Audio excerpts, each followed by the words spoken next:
السلام علیکم ورحمۃ اللہ وبرکاتہ۔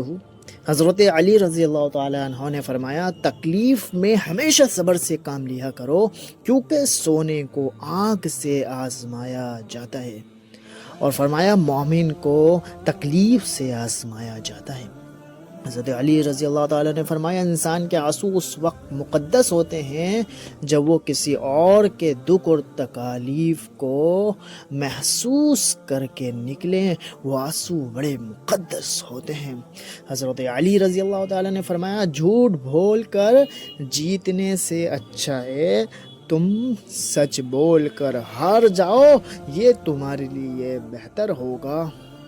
حضرت علی رضی اللہ تعالیٰ نے فرمایا، جہاں سچائی اور خلوص نظر آئے وہی دوستی کا ہاتھ بڑھاؤ، وہیں دوستی کا ہاتھ بڑھاؤ، ورنہ تنہائی تمہاری بہترین ساتھی ہے۔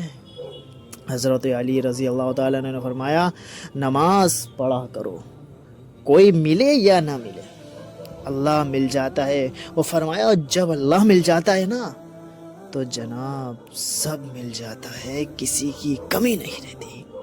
حضرت علی رضی اللہ تعالیٰ نے فرمایا، دعا وقت لیتی ہے لیکن قبول ہونے سے پہلے تمہارا صبر آزماتی ہے۔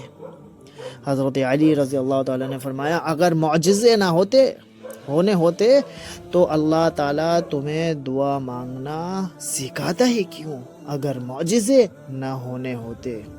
حضرت علی رضی اللہ تعالیٰ نے فرمایا، کچھ لوگ اپنی عقل اور غرور میں اپنا مرتبہ اور مقام دونوں ہی کھو دیتے ہیں۔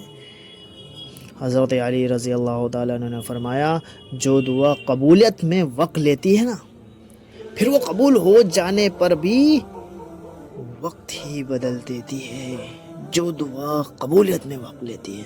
حضرت علی رضی اللہ تعالیٰ عنہ نے فرمایا، جب آپ کچھ بھی نہ کر سکے تو اپنی دعاؤں میں اضافہ کر دیں، کیونکہ اللہ کے سوا کوئی آپ کو کچھ دے نہیں سکتا۔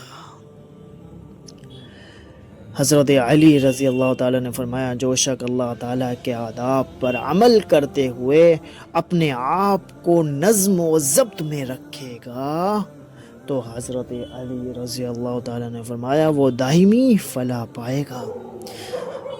حضرت علی رضی اللہ تعالیٰ نے فرمایا، ہر شخص کا غم اس کی ہمت کے مطابق ہوتا ہے، جتنی اس کے اندر ہمت ہوتی ہے اللہ تعالیٰ اس پر اتنا ہی غم ڈالتا ہے۔ حضرت علی رضی اللہ تعالیٰ نے فرمایا، یا رب مجھے کسی کے دل پر بوجھ مت بننے دینا، جو مجھ سے دور ہونا چاہے مجھے اس سے پہلے دور کر دینا۔